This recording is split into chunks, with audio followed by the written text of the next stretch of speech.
and today I'm going to teach you a few submissions in martial arts. So the move I just performed was the guillotine. All it really is wrapping your arm and cutting off circulation. So slowly just bring your arm down there. If you want to get extra grip on it, just grab your wrist with your other arm and fall back. And you should surely tap. That's a good move for when they're sprawling at you, and if you can counter with the guillotine, it's very effective. All these moves I'm going to show you today are they're all Brazilian Jiu-Jitsu based, and they're all used in mixed martial arts to end the fight. So a couple other moves I'm going to show you are arm bars, kimuras, and everything. They're highly effective if you really know how to use them, but you have to know how to use them or you're just going to get yourself hurt. Another move I'll show you is a kimura. If your opponent's in your guard, which this is your guard by the way, just having your legs up, and it's the best way to defend. You can bring them down just to prevent as much damage as you possibly can. If you bring them down, they can't really hurt you as bad. But the kimura starts off when you bring your opponent in as far as possible.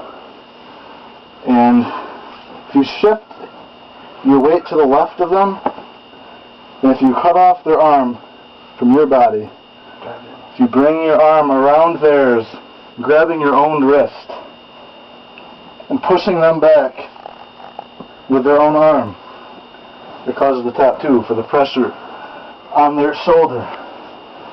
Kimura is originally from Japan and is constantly used in Jiu-Jitsu tournaments. Another move I will show you today is the armbar from the guard.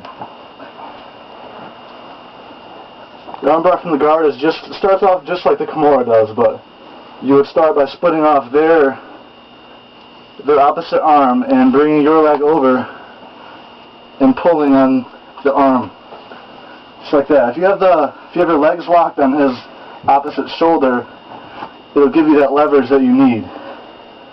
So if you have it over here, you can easily just pull out. The armbar can be used in several different ways. It can be used in half guard, and it can be used in side control, a lot of other things. Another more difficult move I'm going to show you is called the triangle choke. It's also from the guard. The guard starts off with your opponent towards you more by pulling them down, just like I showed. Sorry for that technical inconvenience there. But as I was showing you, the triangle choke is from the guard as well. There's a lot of moves from the guard. It's your best defensive posture on the ground. It's the only really thing you can do if you want to defend yourself successfully. Anyway, the triangle choke starts when you bring his hand and you give him unbalanced this side so you can get this leg around him better. So you want to bring this arm to this side and try to drag him down as best you can. And you're going to put this leg up here. You've got to be very flexible to do a couple of these things. And move this arm over here. You've got to be able to get your entire leg up here and put pressure on his neck. Put pressure on his neck. Just like this. Putting a lot of pressure on the neck will eventually make him tap. There's a lot of different things that you can do. You can also squeeze your thighs and you can even unleash some strikes from that same position.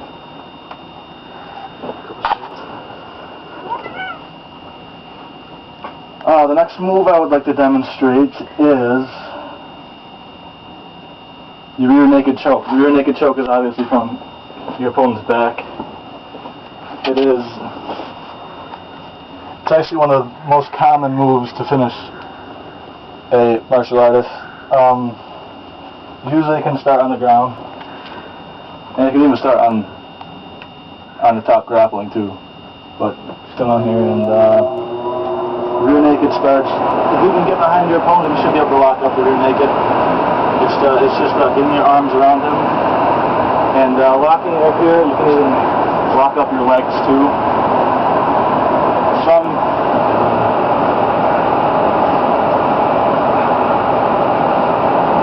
Locking up your legs like that will make it so he can't get out.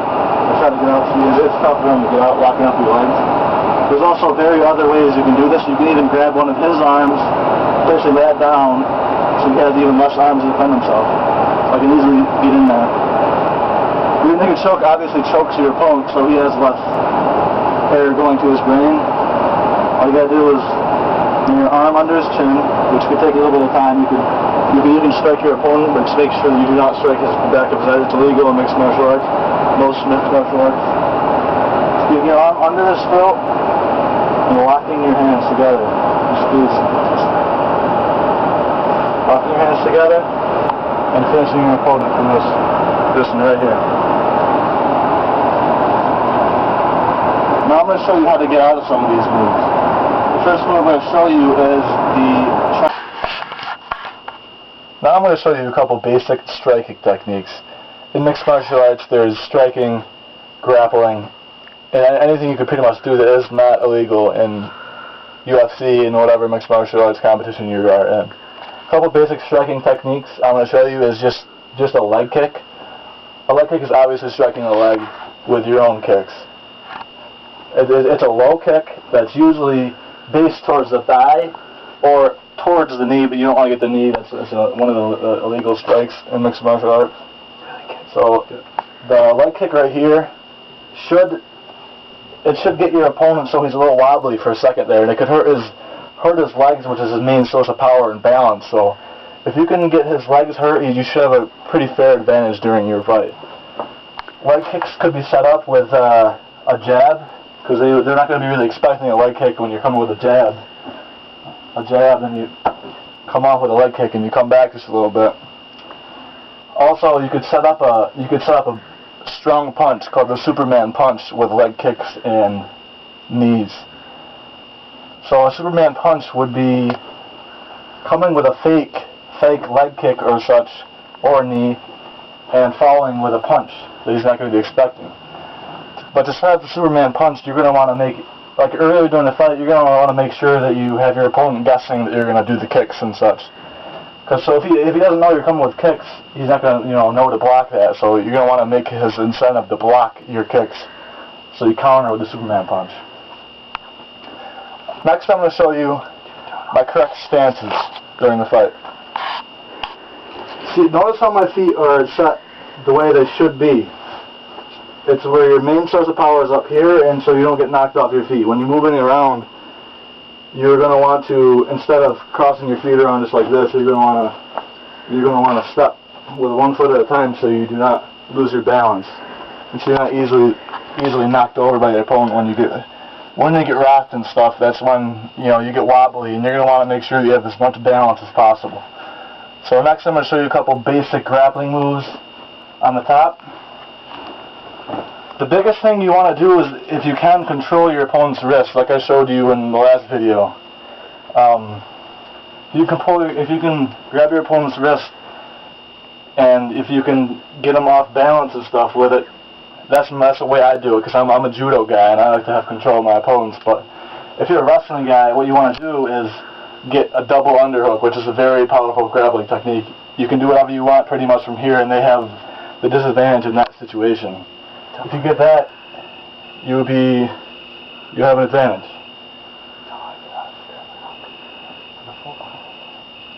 I'll show you how to escape. Alright, cut it. Now I'm going to be like, okay, this is the demonstration. Another 3 minutes. Thank you for watching. Again, my name is Brandon Jibo, and I just showed you some basics of martial arts. Thank you. What's up, G?